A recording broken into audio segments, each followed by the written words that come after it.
আসসালামু আলাইকুম ওয়া রাহমাতুল্লাহি ওয়া বারাকাতুহু।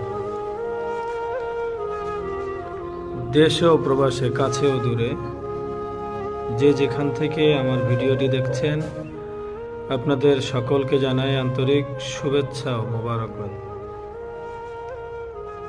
রাসূলুল্লাহ সাল্লাল্লাহু আলাইহি ওয়াসাল্লাম বলেছেন, তিনটা জিনিস আছে, তিনটা বস্তু আছে, এগুলোর দিকে দেখলেই সওয়াব, এগুলোর দিকে তাকালেই নেকি। নাম্বার 1, আন-নাজার ইলাল মুসহাফ, কোরআন শরীফের দিকে তাকানো। আপনি যদি কোরআন শরীফ নাও পড়েন, কিন্তু যদি কোরআন শরীফের দিকে তাকান, রাসূল বলেছেন কোরআন শরীফের দিকে তাকালেই সওয়াব। আল্লাহ তাআলার কিতাব, সবচাইতে শ্রেষ্ঠ কিতাব হচ্ছে কোরআন।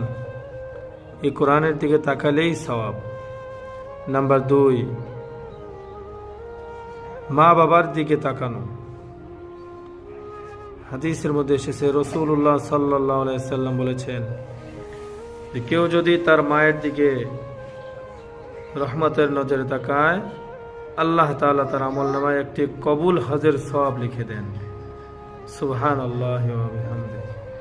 মা বাবার দিকে তাকানো, মা বাবার দিকে তাকলেই নেকি, মা বাবার দিকে তাকালেই সওয়াব।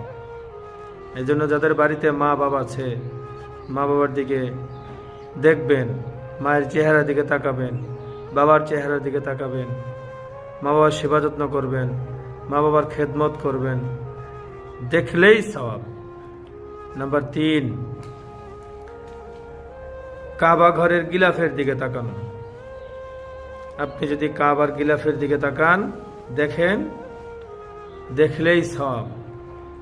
আল্লাহ রাব্বুল আলামিন আমাদের সবাইকে এই তিনটা জিনিসের দিকে মুহাব্বতের নজরে তাকানোর তৌফিক দান করুক।